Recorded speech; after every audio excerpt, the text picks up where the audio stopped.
Cristóbal Colón descubrió América para la corona española en 1492. Esta súbita ampliación del mundo había puesto sobre España una responsabilidad de dimensiones desconocidas y la obligó a dedicar su tiempo y esfuerzo en gobernar un enorme amasijo de razas, lenguas, religiones y culturas. Sin embargo, a lo largo de los 4 siglos siguientes iría perdiendo poco a poco lo que constituyó el mayor imperio colonial jamás conocido. Desde finales del siglo XVI, los conflictos internacionales se caracterizaron por extenderse fuera del ámbito europeo y ser de tipo colonial. Y así como en siglos anteriores las contiendas dinásticas se habían ventilado fundamentalmente en escenarios europeos, será a partir del siglo XVIII cuando adquieran una importancia creciente los territorios americanos. Las luchas independentistas desarrolladas por Bolívar, San Martín y otros caudillos americanos fueron mermando la extensión del Imperio Español en América, quedando a mediados del siglo XIX únicamente Cuba y Puerto Rico.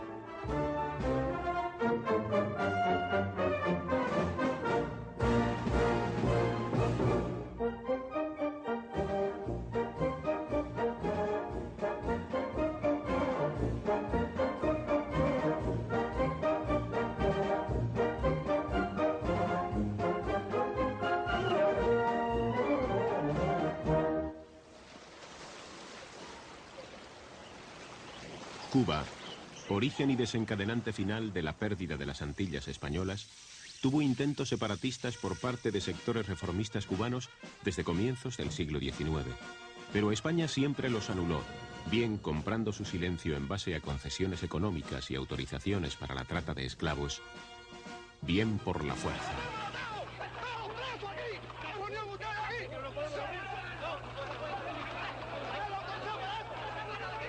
En estos intentos emancipadores de los territorios antillanos cobra especial interés la relación existente entre los independentistas cubanos y las sociedades secretas que operaban entonces, especialmente la masonería.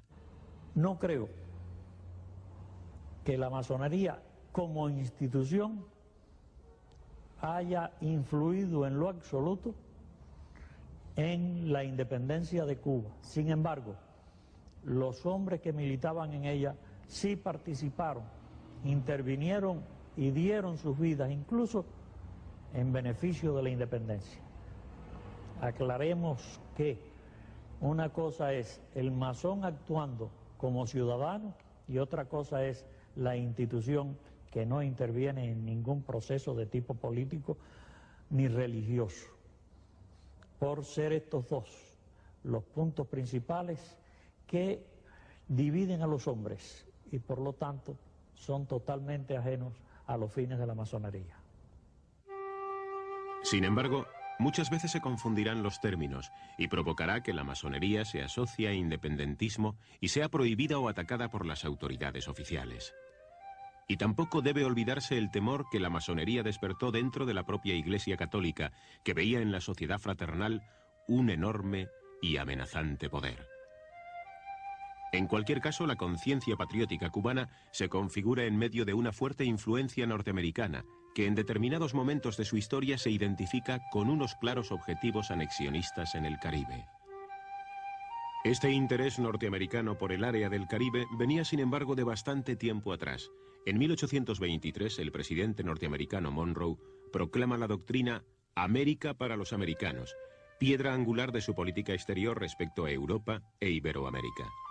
Aquello constituía una clara advertencia a las potencias europeas, especialmente a Gran Bretaña y España.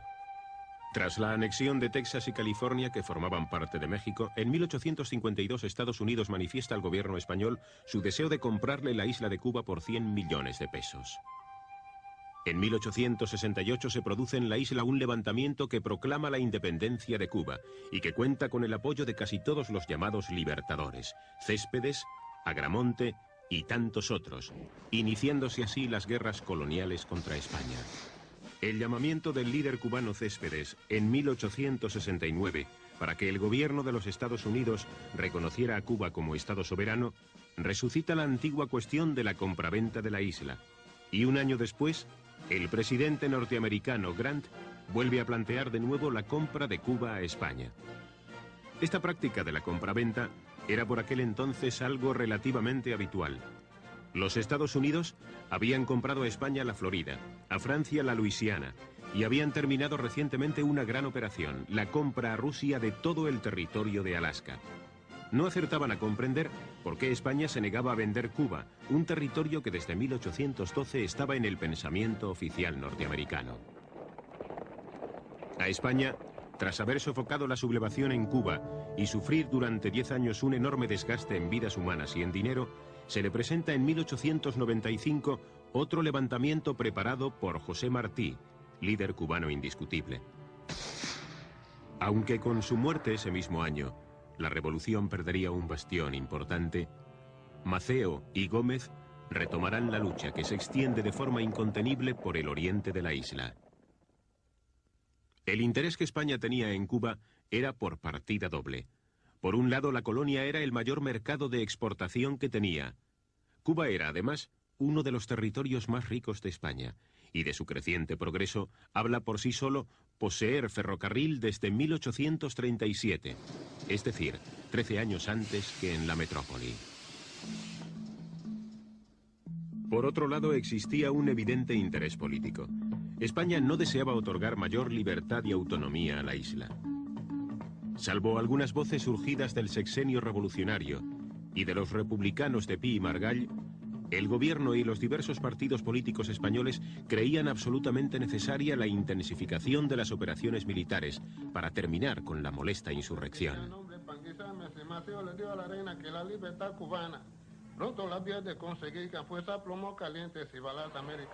Se produce en la sociedad española una exaltación patriótica que induce a los gobernantes, aristocracia, partidos políticos, periódicos y a la casi totalidad de los españoles a pedir de forma unánime mano dura en Cuba. El avance revolucionario en este periodo de la guerra y la incapacidad de frenar la insurrección mambisa provocó en febrero de 1896 la sustitución del general Martínez Campos por Valeriano Bayler al frente del gobierno español en la isla. Bayler, con sus duras medidas represivas, hizo desaparecer por completo cualquier posibilidad de acuerdo de paz. Pidió más tropas y llevó al teatro de operaciones más de 200.000 hombres, prometiendo terminar con la insurrección en 2 años. El gobierno español había prometido gastar hasta la última peseta y derramar hasta la última gota de sangre por defender el territorio de Cuba. Si se tiene en cuenta que con la ley de reclutamiento de 1885, un quinto podía redimirse del servicio militar obligatorio, que por entonces duraba 8 años, mediante el pago de 2.000 pesetas, fueron las clases más pobres y humildes las que llevaron la peor parte en este drama de la guerra. Muchas familias no podían pagar esa exorbitante cantidad, y otras, algo más afortunadas, hipotecaban propiedades y bienes por el resto de sus vidas, con tal de evitar el envío de sus hijos a un lugar de donde solo 1 de cada 2 españoles regresaba.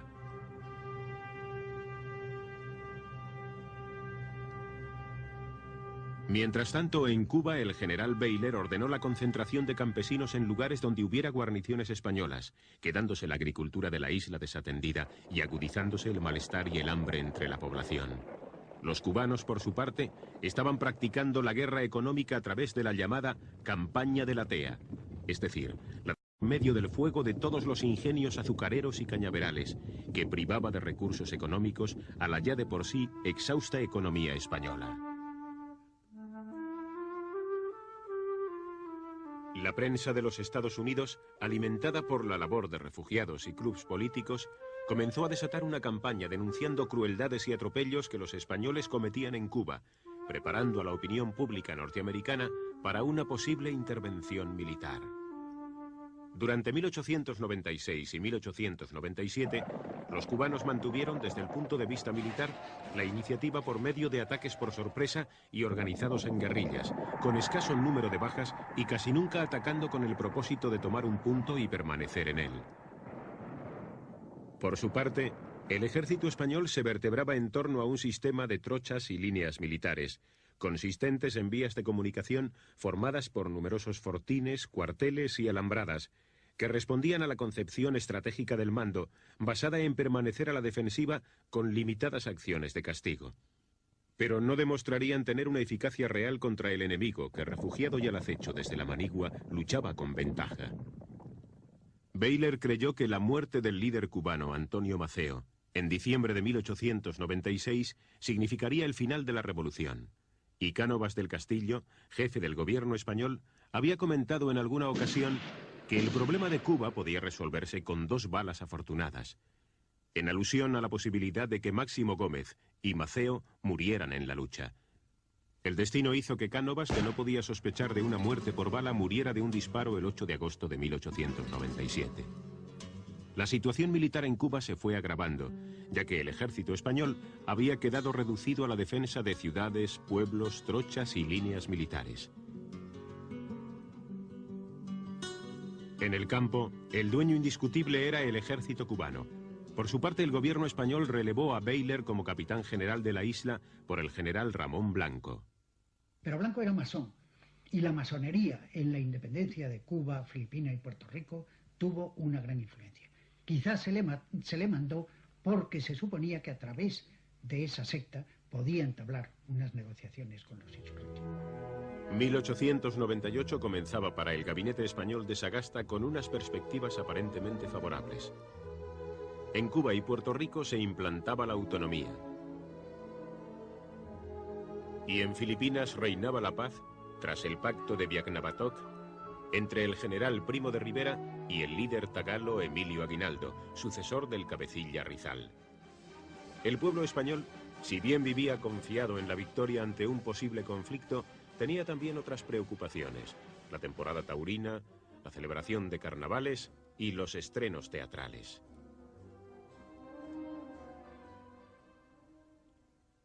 El 25 de enero atracaba en el puerto de La Habana el acorazado Maine, enviado por el gobierno de los Estados Unidos en visita de amistad. A este gesto correspondió el gobierno español destacando el crucero Vizcaya al puerto de Nueva York. Esta es seguramente la única toma que se conserva en cine del crucero Vizcaya, y posiblemente la primera de un buque de guerra español del siglo XIX. La noche del 15 de febrero, una tremenda explosión destruía el Maine, muriendo 266 marinos norteamericanos. El panorama internacional se ensombrecía por momentos y las relaciones con los Estados Unidos, de por sí ya difíciles, se habían tornado extremadamente vidriosas a partir del siniestro del Maine. La voladura del Maine constituyó un lamentable suceso que se incorporó como un argumento más para la declaración de la guerra.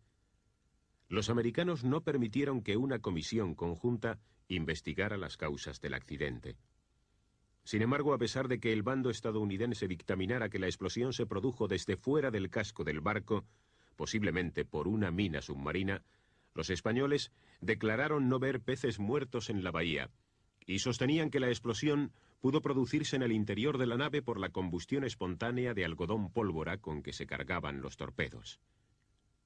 Lo cierto es que 17 años después, en 1911, se volvió a examinar en seco los restos del casco, y la Comisión Americana se ratificó en sus conclusiones, aunque con variaciones. Inmediatamente después, se decidió hundir los restos del barco en alta mar y dar por concluida la investigación.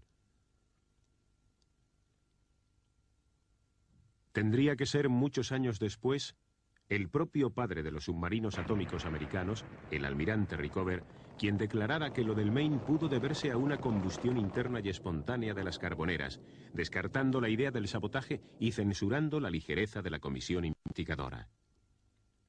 La voladura del Maine, unida a las simpatías del pueblo norteamericano por la causa de Cuba, a las ambiciones anexionistas de algunos sectores sobre las posesiones españolas y a la convicción del gobierno de Washington de que España era impotente para vencer la revolución cubana, hacían prácticamente inevitable la guerra.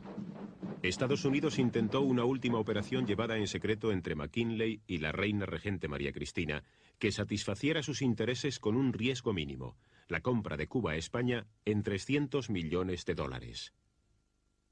Hay esa corta negociación en la que interviene la propia reina María Cristina, y cuando McKinley se convence de que no hay posibilidad de venta, es ya cuando se decide por la última solución, la guerra. La guerra suponiendo que España no la aceptaría. Todavía es un último puente tendido, el ultimátum, y se encuentra con que España decide rechazar el ultimátum y aceptar la guerra, sabiendo que necesariamente había de perderla, aunque la opinión española, y aquí sí que vuelve a producirse una oposición entre la España real y la España oficial. La España oficial sabe que no tiene la menor posibilidad de victoria, la España real se cree que sí, contra toda lógica, contra todo sentido común, pero los españoles en el año 98 creyeron que podían vencer a los Estados Unidos de Norteamérica. La presión de la opinión pública norteamericana y de la prensa se intensificó.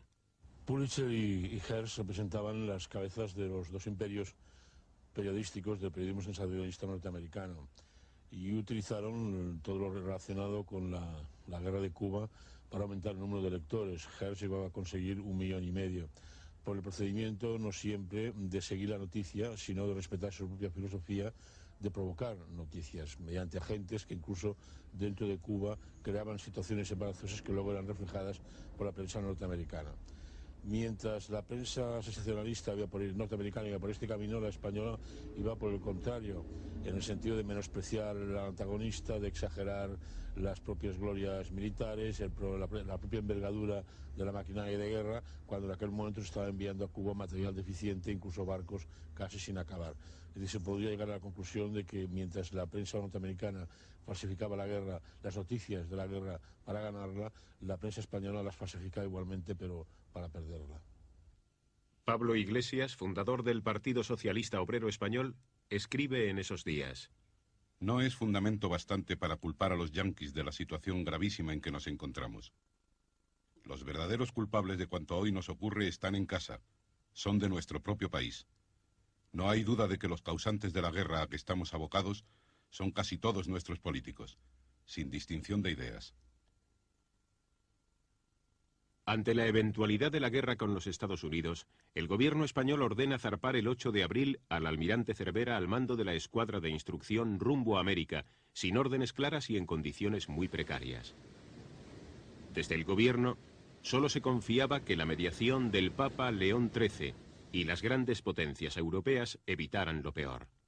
El 11 de abril, el Senado y la Cámara de Representantes de los Estados Unidos en sesión conjunta acuerdan exigir la renuncia de España a su actividad en Cuba y a que retire sus fuerzas terrestres y navales de la isla, declarando además que los Estados Unidos no tienen ningún deseo ni intención de intervenir en el gobierno cubano si no es para su pacificación. En el gobierno cubano si no es para su pacificación.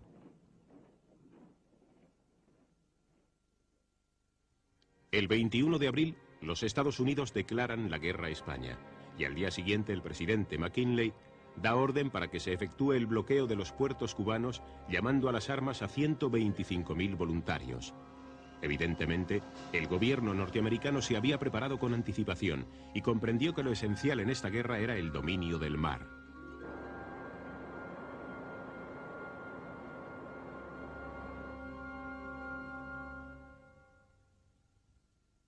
Para ello destacó sobre las posesiones insulares españolas 3 escuadras: las del almirante Sampson y del comodoro Schley, que deberían dirigirse a Cuba y practicar el bloqueo de los principales puertos cubanos, y la del comodoro Dewey, que anclada en Hong Kong partiría hacia Filipinas.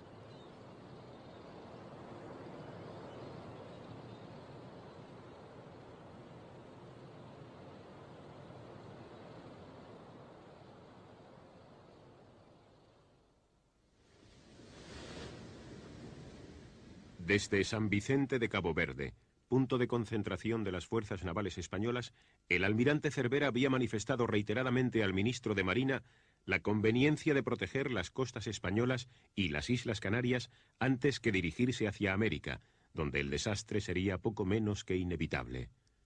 Sin embargo, el 24 de abril recibe una comunicación en la que se le informa de que en una reunión especial celebrada en Madrid, compuesta por 19 almirantes, la decisión mayoritaria de estos es la de que continúe hacia las Antillas. Se le advierte además que la bandera americana es enemiga. Ante la discrepancia de opiniones, Cervera insinúa el poder ser relevado, pero nadie se atreve a ocupar su difícil puesto. El 29 de abril inicia una travesía llena de dificultades rumbo a Martinica. De allí pone rumbo hacia Curazao pretendiendo carbonear, y tras comprobar que en aquel puerto tampoco obtiene el carbón y el apoyo logístico prometido por Madrid, decide arrumbar finalmente a Santiago de Cuba.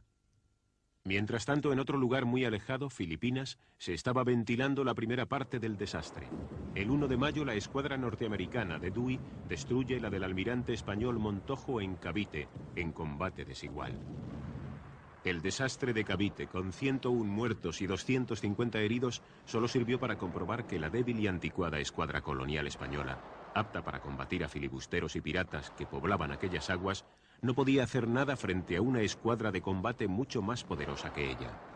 A Filipinas se destina entonces desde España una tercera escuadra, la de reserva, mandada por el almirante Cámara, con la intención de recuperar el dominio naval, pero en Port Said queda bloqueada, negándole el gobierno británico carbón y el acceso a través del canal de Suez. Una vez más, las escasas y dispersas fuerzas españolas se ven obligadas a retroceder, dejando al único acorazado que poseía España, el Pelayo, y al crucero Carlos V fuera del teatro de operaciones de la guerra. El destino provocó que cuando la escuadra de Cervera navegaba rumbo a América, se enviara desde Madrid un telegrama de rectificación de la orden anterior que le facultaba para volver a la península, posiblemente motivado por el resultado de Cavite. Sin embargo, aquel telegrama no llegó a tiempo y ya era demasiado tarde para volverse atrás. La entrada de Cervera en Santiago se produjo el 19 de mayo con las precauciones impuestas por el bloqueo naval americano y con el propósito de cooperar con los cerca de 9.000 hombres que el ejército español tenía allí destacados. Más de 1.000 infantes de marina fueron enviados a reforzar las defensas terrestres de Santiago. Por aquel tiempo, la organización militar norteamericana era defectuosa y el ejército regular no estaba convenientemente preparado para la guerra. Justo lo contrario de lo que le sucedía a su marina, que realizaba ejercicios constantes y alistaba poderosos acorazados entre sus unidades.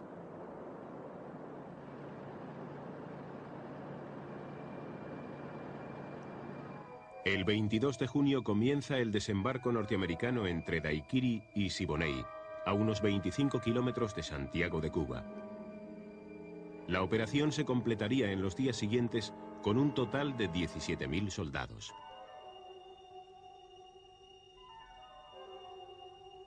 Casi 50 buques entre transportes de guerra y acorazados que los protegían tomaron la playa sin apenas resistencia por parte española, sirviéndose para ello de un muelle destinado a transportar mineral de hierro que no fue totalmente destruido por los españoles. El jefe del ejército de invasión era el general Shafter, a quien se le hacía muy difícil desenvolverse en ese clima tropical. Entre los oficiales bajo su mando se encontraba el que después sería presidente de los Estados Unidos, Theodore Roosevelt, al mando de los Rough Riders, que habiendo sido gobernador del estado de Nueva York, iba acompañado de numerosos voluntarios, entre ellos políticos, comerciantes o abogados, la mayoría en busca de aventura y pensando que aquello sería un paseo.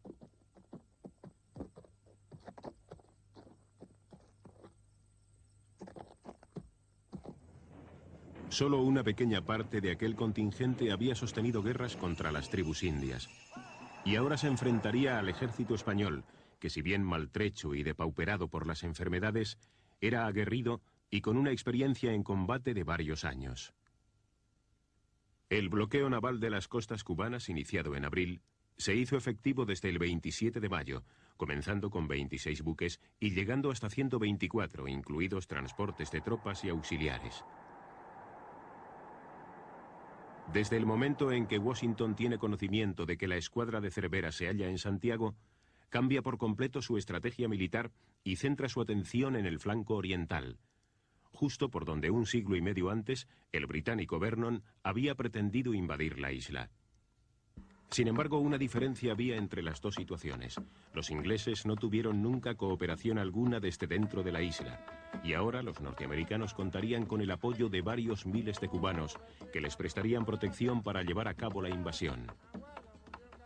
El almirante Sampson preparó un plan para embotellar la escuadra española en Santiago de Cuba. Contaba con el teniente ingeniero Hobson que se brindó voluntariamente con 6 hombres para hundir el vapor Merrimack en la entrada y dejar así taponado el puerto.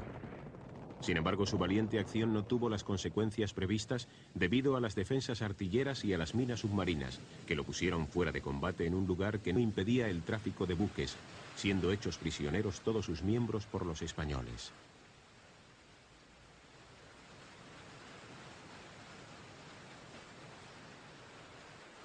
El 13 de junio se presentó frente al puerto de Santiago el crucero norteamericano Vesuvius, provisto de 3 cañones situados a proa, que lanzaban a 2.500 metros proyectiles con carga de dinamita.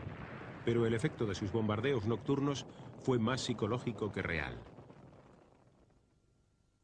Las comunicaciones cablegráficas de la isla con España fueron interceptadas y cortadas por la Marina de Guerra americana, aunque las comunicaciones con La Habana seguían abiertas mediante heliógrafos y telégrafos. Una vez iniciados los combates en tierra y retirados los españoles de las Guásimas, el general Safter dispuso varios días después que se atacara al Caney y la Loma de San Juan, ya que estimaba que estas posiciones constituían la llave para la conquista de la ciudad de Santiago de Cuba. El Caney se componía de un fuerte de piedra llamado El Viso, 5 fortines de madera conectados entre sí por trincheras y alambradas, y la iglesia y casas del pueblo preparadas para la defensa. Defendido por el general Vara del Rey con 500 hombres y sin cañones, esperaba el ataque de 4 generales americanos con casi 7.000 hombres, apoyados por artillería y por las tropas cubanas del coronel González Clavel con 200 hombres. Durante 9 horas, los defensores pudieron rechazar los ataques enemigos hasta que se retiraron y parapetaron en la iglesia, entre los últimos supervivientes españoles que no llegaban a muerto su general. En el otro punto caliente, la Loma de San Juan, la lucha se cobró un elevado número de bajas. 450 españoles al mando del coronel José Vaquero se enfrentaron a casi 9.000 americanos y cubanos. Cuando los americanos llegaron al valle se desplegaron y, valiéndose de un globo cautivo que llevaban, lo anclaron para poder examinar los movimientos de las tropas españolas. Esta imprudencia hizo conocer su posición a los artilleros españoles, que destruyeron el globo y produjeron gran cantidad de bajas en el bando americano. Tras haber opuesto una fuerte resistencia, los españoles dejaron en el campo de batalla 360 bajas, incluyendo el comandante del puesto.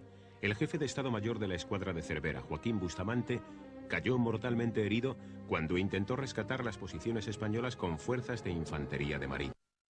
Por su parte, los cubanos tuvieron más de 100 bajas y los americanos 1.000, muchas de las cuales cayeron en el lugar conocido por Paso de la Muerte.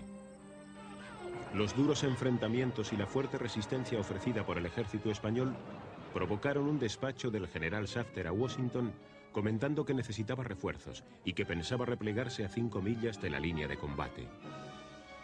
Mientras, el capitán general Blanco, que logró de Madrid el mando único conjunto de las fuerzas terrestres y navales españolas, pensaba que ante la pérdida del Caney y San Juan, la escuadra de Cervera debía abandonar la plaza, intentando forzar el bloqueo naval.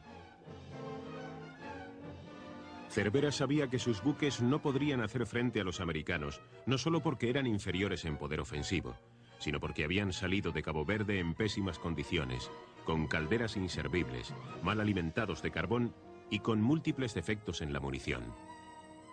El almirante prefería destinar sus hombres a la defensa de la plaza, desmontar los cañones de los barcos y hundir la flota antes que exponerse a una acción tan absurda como inútil, pero la obstinación y la autoridad de Blanco se impusieron. La Armada es Cervera, y la voluntad de Cervera es la voluntad lógica del hombre que no busca gloria, sino triunfo, del hombre que busca ciertamente honor ante el compromiso. Y el honor no estaba entonces en las aguas tenebrosas del mar de las Antillas, infestadas ya de naves norteamericanas.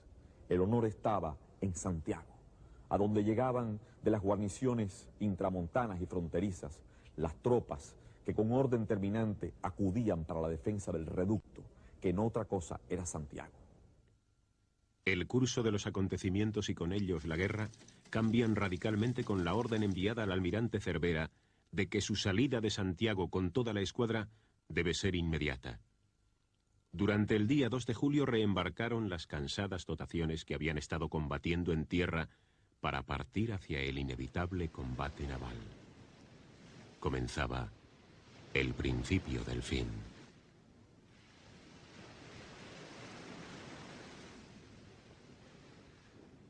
A las 9:30 de la mañana del domingo 3 de julio, salía de Santiago de Cuba la escuadra española por el estrecho y largo canal que imponía el paso de sus barcos de uno en uno. Pasó en primer lugar el buque insignia Infanta María Teresa.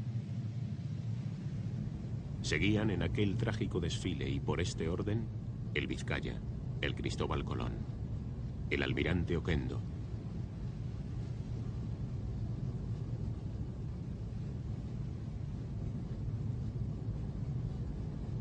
A una distancia mayor, los destructores o cazatorpederos Furor y Plutón.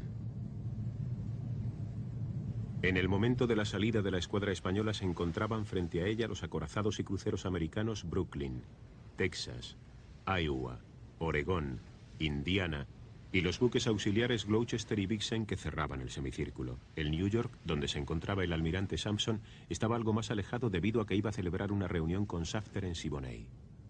A las 9:35 asomaba por la boca del puerto de Santiago el Teresa. Justo en ese momento acababa de dar vuelta al bajo del Diamante entre el Morro y la Socapa, en medio de un silencio sepulcral por parte de las dotaciones. El comandante del Teresa, Víctor Concas, relata así esos instantes. Momento solemne, capaz de hacer latir al corazón más templado. Desde fuera de la torre de combate, en la que no quise entrar nunca para dar ejemplo a mi indefensa dotación, pues si yo caía quedaba aún el almirante para mandarla, pedí su venia y con ella di orden de romper el fuego. Sonó la corneta de órdenes dando la señal de comenzar el combate. El último eco de aquellos que la historia cuenta que sonaron en la toma de Granada. Era la señal de que terminaba la historia de 4 siglos de grandeza y que España pasaba a ser nación de cuarto orden. Pobre España, le dije entonces al almirante, y este me contestó significativamente con la cabeza, como diciendo que había hecho cuanto era posible para evitarlo, y que estaba tranquila su conciencia. Tan pronto como salió, el Teresa se lanzó a toda velocidad contra el primer barco enemigo que halló más cerca, el Brooklyn, rompiendo sobre él un fuego rápido con toda su artillería, excepto el cañón de proa que reservaba para distancias más cortas. En ese momento la artillería americana se concentró sobre el buque insignia español, que aguantó como pudo la lluvia de fuego y metralla que le venía de 4 de los acorazados americanos. El Teresa fue tocado de gravedad al reventar varias granadas en popa, inutilizándole la máquina y disminuyendo su velocidad. Casi simultáneamente se iniciaron varios incendios a bordo que rápidamente se propagaron debido a la gran cantidad de madera que tenía el buque. Entretanto, el Vizcaya, seguido del Colón, franqueó la salida y obedeciendo ambos las instrucciones concertadas, trataron de escapar sin preocuparse de los contrarios, que en ese momento estaban cebados en el buque insignia español, ya herido de muerte. El cuarto crucero en salir, el Oquendo, recibió una lluvia de proyectiles incluso antes de aparecer en el escenario del combate, inutilizándole la torre de grueso calibre de proa con grandes incendios a bordo, que le obligaron a morir a media milla del barco insignia, y como aquel, estrellado contra las rocas.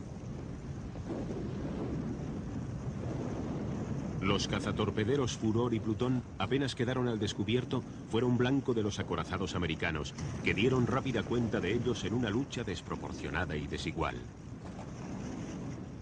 El Plutón quedó prácticamente partido en dos al recibir un proyectil de grueso calibre del Indiana, pudiendo embarrancar en la costa y salvándose la escasa tripulación superviviente.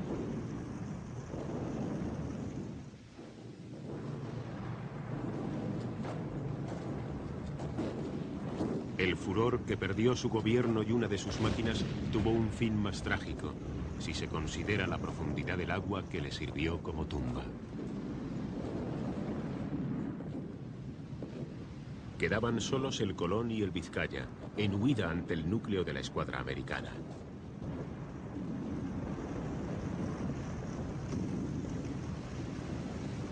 Ya el New York venía ganando terreno para impedir el escape de los cruceros españoles. El lento andar del Vizcaya le hizo perder terreno y tras hora y media de combate embarrancó en aserradero a las 11:10 de la mañana, convertido en un horno de fuego y muerte. La tripulación superviviente tuvo que enfrentarse además al ataque de tiburones y a disparos que les hicieron desde la playa algunos cubanos incontrolados. En medio de la persecución, el comandante del Colón recibió un aviso de la sala de máquinas de que el carbón de buena calidad que tenían se les estaba terminando. La situación era cada vez más comprometida, porque el Oregón le estaba recuperando el terreno perdido, y tras él acudían el Brooklyn, el Texas y a mayor distancia el New York. La velocidad del Colón disminuía por momentos. La escasez de carbón, por ejemplo, resuelta dramáticamente en la última escala, determina, por así decirlo, la suerte de la nave principal, el Cristóbal Colón. Para mí es un símbolo importantísimo que el último buque que llevó la insignia española en aguas americanas se llamase precisamente Cristóbal Colón y que procediese de Génova, de los astilleros genoveses, donde Ansaldo había realizado las últimas pruebas de sus reforzamientos, aunque de Génova, de los astilleros genoveses, donde Ansaldo había realizado las últimas pruebas de sus reforzamientos, aunque la nave carecía de los pesados cañones que hubiesen sido indispensables para mantener a raya a sus perseguidores. A mí me parece escuchar todavía el tintineo del telegrafista del Morro de Santiago cuando dice: la flota ha zarpado, se ha sentido un profundo cañoneo, ya no se siente nada, han roto el bloqueo. Pero la realidad era otra muy diferente. El comandante Díaz Moreu, alcanzado por los buques norteamericanos e impotente para seguir combatiendo contra ellos, dio orden de virar hacia la playa, junto a la desembocadura del río Turquino, abriendo las válvulas de fondo, con objeto de asegurar la pérdida completa del crucero y evitar la entrega del último buque de la escuadra española al enemigo.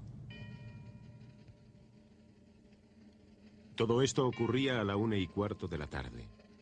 En 4 horas se perdieron 29.000 toneladas en buques y más de 112 cañones, produciéndose 323 muertos y 151 heridos.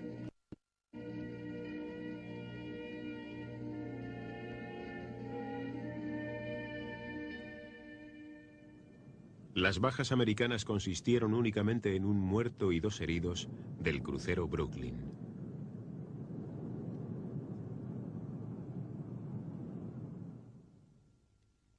De los datos obtenidos con posterioridad al combate se supo que el número de impactos registrados fue de 123 en los buques españoles, frente a 64 en los americanos.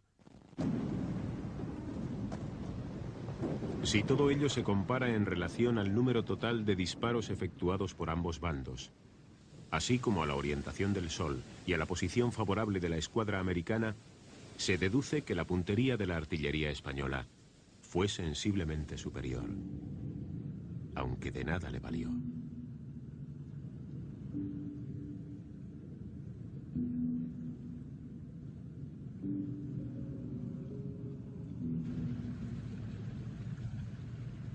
No fueron realmente los artilleros americanos los que decidieron la victoria, sino el triunfo de sus potentes cañones y corazas, y el buen hacer de sus maquinistas, especialmente los del Oregón, que se acreditaron de excelentes. En cuanto a la idea de escapar de noche, que se había contemplado en varias ocasiones, se había convertido en irrealizable por la utilización permanente de proyectores eléctricos en la escuadra americana, que se situaba de noche a solo 2 millas de la entrada del puerto, sin estar amenazada por las baterías costeras españolas. Cualquier intento de salida se hubiera traducido en el naufragio del buque guía y en la varada y destrucción de los demás, aparte de una pérdida probablemente superior en ahogados y desaparecidos.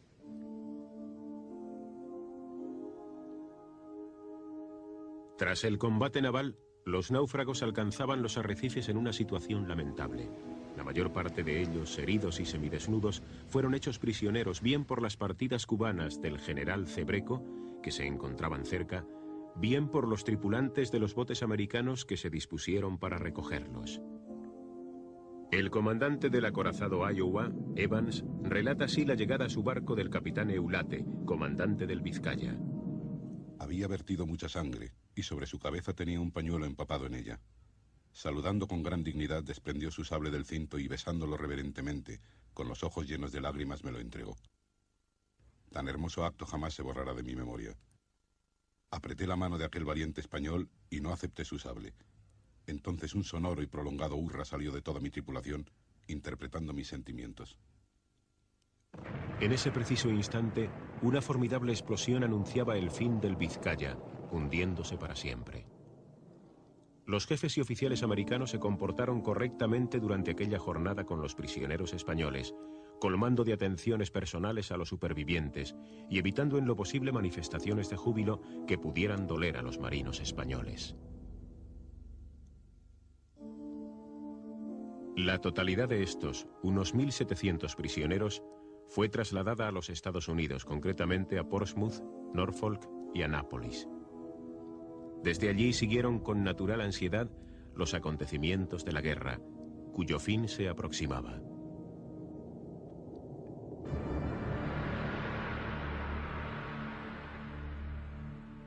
Supieron que en la tarde del 3 de julio entró en Santiago la columna de 3.500 hombres que mandaba el coronel Escario, y que había sorteado todo tipo de dificultades que a lo largo de 180 kilómetros le habían presentado las partidas cubanas de Hernández Ríos y Estrada, compuestas por 800 hombres. Herido el comandante en jefe del ejército español en Santiago, general Linares, asumió el general Toral el mando accidental en la defensa de la plaza, pero la salida y posterior destrucción de la escuadra eliminaron toda esperanza a los soldados españoles. La presencia de la columna de Escario y sus soldados solo sirvió para que quedaran comprendidos en la capitulación y para que aumentaran las privaciones y el hambre en la ciudad. El 16 de julio, el cuarto cuerpo de ejército español se rendía en Santiago a los norteamericanos junto al Árbol de la Paz. El general Shafter ignoró la colaboración cubana en todos los combates terrestres. Y ni siquiera Calixto García fue invitado a presenciar el desfile con que se solemnizó la entrega de la ciudad a los americanos.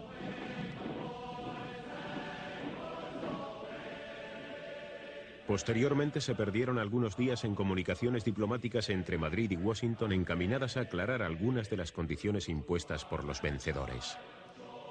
Se forzó la capitulación de Manila y la ocupación de Puerto Rico por el general norteamericano Nelson Miles. Puerto Rico nunca se había rebelado contra España. Pasó a poder de los Estados Unidos sin que su pueblo apenas hiciera ningún esfuerzo ni por seguir siendo español ni por ayudar a la derrota de los españoles. El 12 de agosto quedaba establecido el armisticio que suponía el final de la guerra. Y a finales de ese mismo mes cesaban totalmente las hostilidades, comenzándose la evacuación del ejército español de las poblaciones importantes de Cuba, que eran ocupadas por tropas cubanas o norteamericanas. Coincidiendo con esas fechas se produce la anexión de Hawái a los Estados Unidos. El 10 de diciembre de aquel año de 1898 se firmaba en el Ministerio de Negocios Extranjeros de París el Tratado de Paz, por el cual España perdía la soberanía de Cuba, Puerto Rico, Guam, el archipiélago de las Marianas y las Islas Filipinas. A los cubanos no se les invitó a enviar representantes a la conferencia, y España, con Montero Ríos a la cabeza de su delegación, pudo así vengarse de sus antiguos súbditos, manifestándose de acuerdo en que se les excluyera. El 1 de enero de 1899, en el Palacio de los Gobernadores Generales de La Habana, se protocoliza el acto solemne por el cual dejaba de existir la soberanía española en la isla de Cuba, tras 406 años de permanencia, y empezaba la de los Estados Unidos. La guerra había durado 113 días, y la acción militar de los Estados Unidos provocó en Norteamérica un estado de exaltación imperialista y anexionista.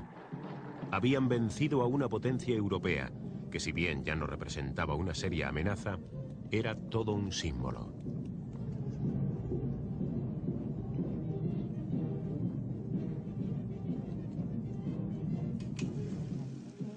Los Estados Unidos emplearon por primera vez en la historia medios de comunicación visual como el cinematógrafo, relatando con las victorias militares los aconteceres de la guerra, que bautizaron con el nombre de la espléndida Guerra Chica.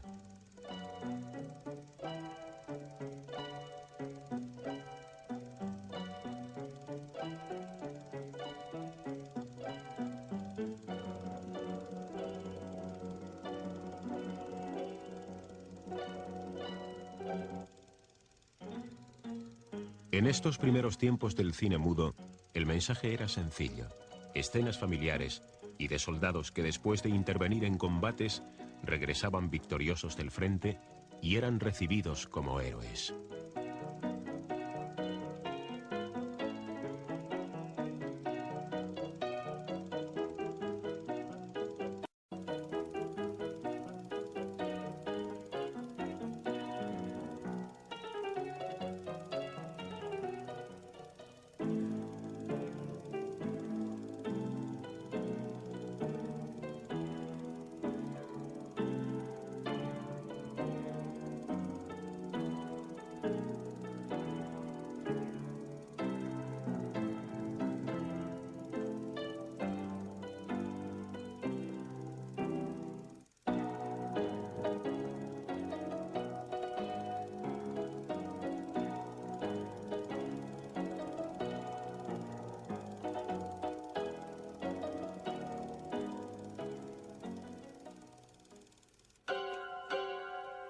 En otras ocasiones se trataba de dar imágenes de lo que habían representado los enfrentamientos, como este simulacro del combate naval de Santiago de Cuba, con efectos especiales del siglo XIX.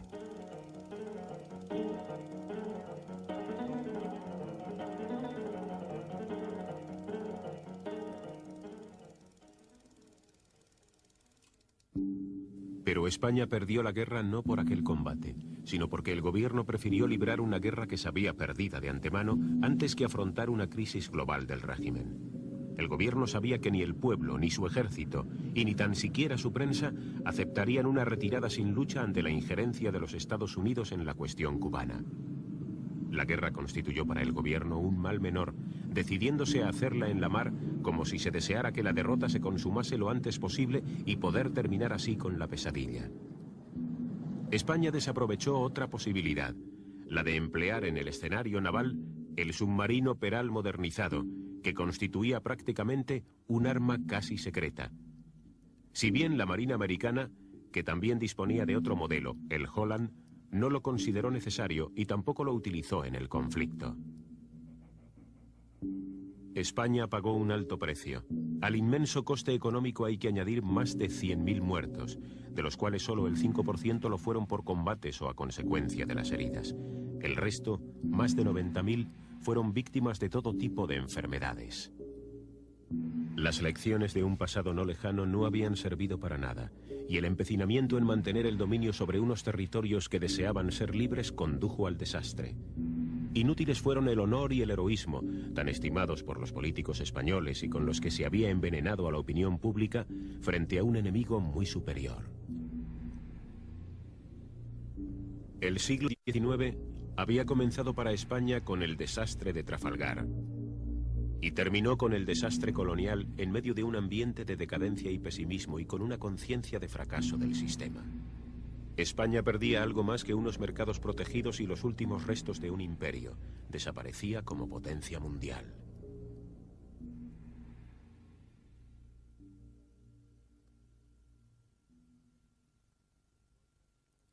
Baylor intentó en más de una ocasión que las responsabilidades fueran compartidas por políticos y militares. Si bien el diputado y conde de las Almenas centró aquellas en los militares Primo de Rivera, Baylor, Blanco, Linares y en el almirante Cervera. En esta política desatinada las culpas se equilibran. No se pueden echar todas las culpas sobre los políticos ni se pueden echar todas las culpas sobre los militares. Aquel descabellado debate que se originó en las Cortes, tanto en el Congreso como en el Senado, cuando se habló de las responsabilidades realmente eran de todos. Los militares tuvieron muchísima culpa en que no se hiciera el ejército y la marina de vida. Ellos eran los ministros siempre, ellos eran los que hacían el presupuesto y lo manejaban, ellos eran los que podían tener fuerza suficiente como para por lo menos convencer con razones a los políticos de que sus ideas no eran descabelladas. No lo hicieron. Los políticos debieron haber tenido una visión clara de cuáles eran las posibilidades nuestras en el campo internacional, pudieron y debieron haber conseguido apoyos. Hay que tener en cuenta que la pérdida por España de Cuba entrañaba, o por lo menos podía entrañar, no la entrañó, pero en fin, ponía en peligro las posesiones europeas en las Antillas. Inglaterra, Holanda, Francia aparecían como aliados naturales de España frente a una intromisión en fuerza de los norteamericanos. En ese momento, el joven don Alfonso cumplía 13 años de edad y la institución monárquica española había podido resistir el tremendo golpe después de un siglo que había pasado sin pena ni gloria con 4 reyes, 3 regencias, una reina, una república y con más de 90 gobiernos. España entraría en el siglo XX intentando sustituir el americanismo por una política africanista con la cual tampoco acertó.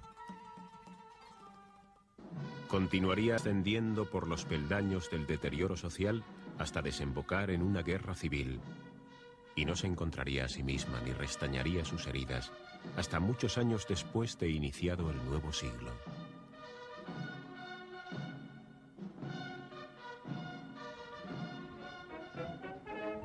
Para los Estados Unidos, Cuba se había convertido en un banco de pruebas del imperialismo norteamericano, que lograba el dominio político y económico sin necesidad de apoderarse abiertamente de la ex colonia española. El archipiélago filipino, arrebatado a España y que también ocupó, le serviría durante largos años de plataforma destinada a ser el eje de su proyección sobre el extremo oriente asiático y el Pacífico oriental. Con esta victoria, los Estados Unidos recibían el espaldarazo definitivo a sus intereses e intenciones, que volverían a repetir posteriormente en otros lugares de América y del resto del mundo.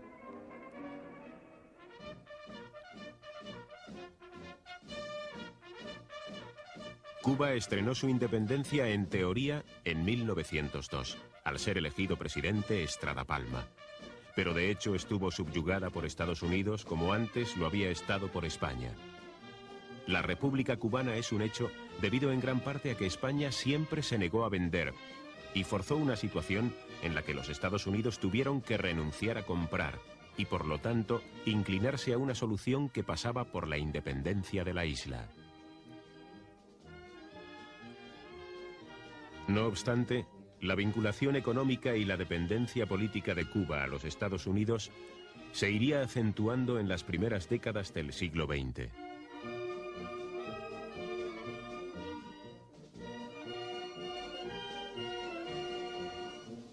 Posteriormente, las contradicciones y enfrentamientos desde 1959 entre el imperialismo estadounidense y la revolución cubana gobernada en Fidel Castro se agudizarían con los años, radicalizándose las posturas de Washington y La Habana.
pesos.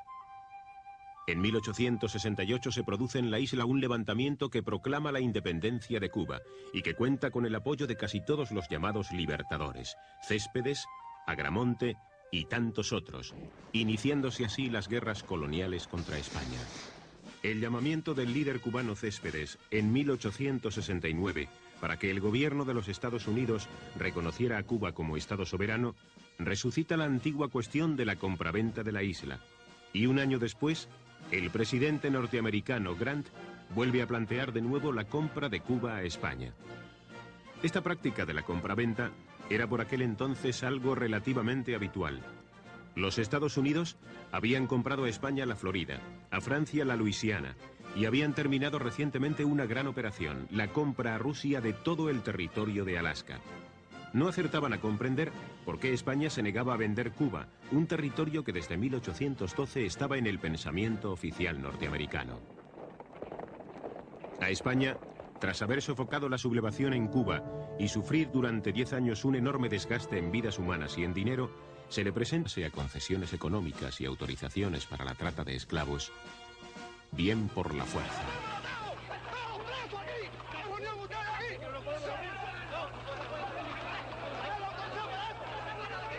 En estos intentos emancipadores de los territorios antillanos cobra especial interés la relación existente entre los independentistas cubanos y las sociedades secretas que operaban entonces, especialmente la masonería.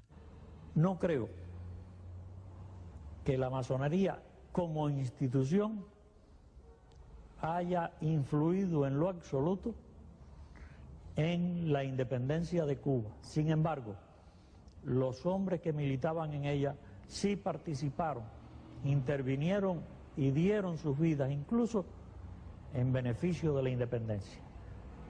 Aclaremos que una cosa es el masón actuando como ciudadano y otra cosa es la institución que no interviene en ningún proceso de tipo político ni religioso.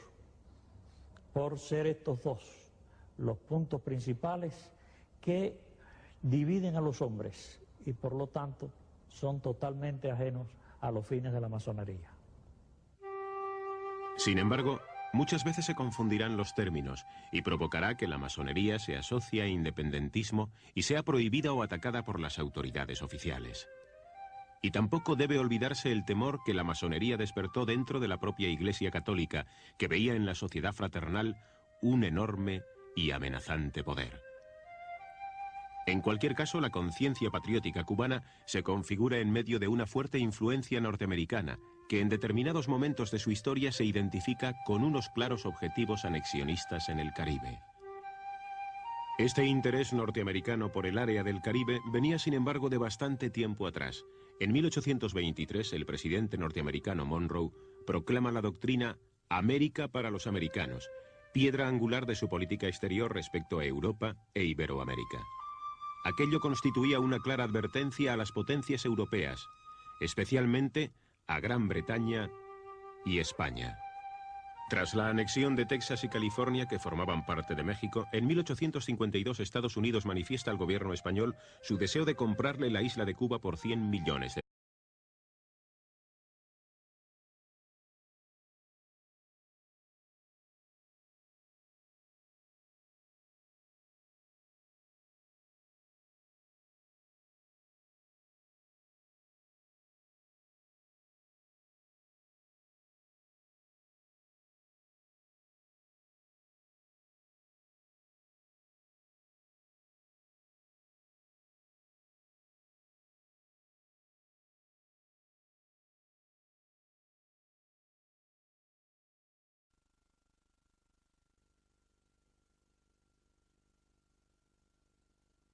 Cristóbal Colón descubrió América para la corona española en 1492.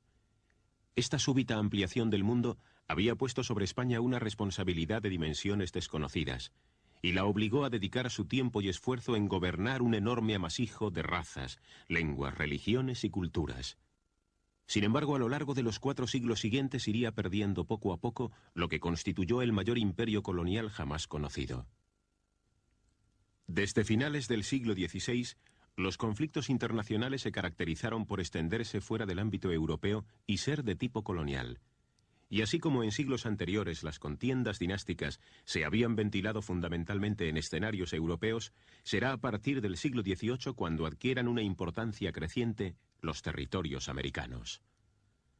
Las luchas independentistas desarrolladas por Bolívar, San Martín y otros caudillos americanos fueron mermando la extensión del Imperio Español en América, quedando a mediados del siglo XIX únicamente Cuba y Puerto Rico.